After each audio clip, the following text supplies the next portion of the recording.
ఆంధ్ర తెలంగాణలో తక్కువ ఫీజులతో high quality results ఇస్తున్న ఏకైక సంస్థ Tirumal IAS institute. Ram Charan Shankar combination లో తెరకెక్కిన పాన్ ఇండియా చిత్రం గేమ్ చేంజర్ విడుదలకి కౌంట్ డౌన్ స్టార్ట్ అయిపోయింది. ఈ చిత్రానికి సంబంధించి బెనిఫిట్ షోకు అనుమతించాలన్న విజ్ఞప్తిని తెలంగాణ రాష్ట్ర ప్రభుత్వం తిరస్కరించింది.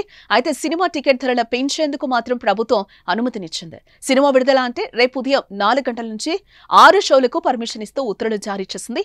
రిలీజ్ డే సింగిల్ స్క్రీన్స్ లో అదనంగా ₹100, మల్టీప్లెక్స్ లో ₹150 పెంచుకునేందుకు రాష్ట్ర సర్కార్ అనుమతినిచ్చింది.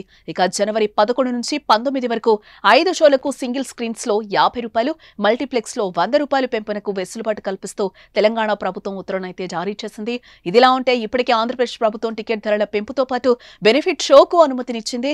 అర్ధరాత్రి 1 గంటకు బెనిఫిట్ షో టికెట్ ధరను ₹600 పెంచుకునేందుకు వెసులుబాటు కల్పించింది. అలాగే జనవరి 10న 6 షోలకు అనుమతినిస్తూ ఉత్తర్వులు జారీ చేసింది ఏపీ సర్కార్. మల్టీప్లెక్స్ లో అదనంగా ₹175, సింగిల్ థియేటర్లో ₹135 వరకు టికెట్ పెంచుకునేందుకు అనుమతినిచ్చింది.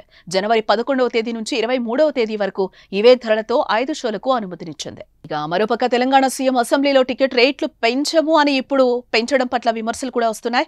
ప్రభుత్వంపై సోషల్ మీడియా కామెంట్లు స్టార్ట్ అయ్యాయి. ఇది కొత్త వివాదానికి దారి తీయబోతుందని తెలుస్తోంది. అయితే నిర్మాత దిల్ రాజు ఒత్తిడి మేరకు ఈ నిర్ణయం తీసుకున్నట్లుగా తెలుస్తోంది.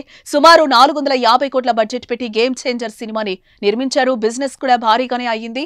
ఇలాంటి టైంలో టికెట్ రేట్లు పెంచకపోతే రికవరీ కష్టమని, నష్టపోవాల్సి వస్తుందని చెప్పి ప్రభుత్వం దృష్టికి తీసుకెళ్లాడు దిల్ రాజు. ఆయన ఒత్తిడి మేరకు ఈ నిర్ణయం తీసుకున్నట్లుగా తెలుస్తోంది. దిల్ రాజు తెలంగాణ FDC చైర్మన్ గా ఉన్న విషయం కూడా మనకు తెలిసిందే.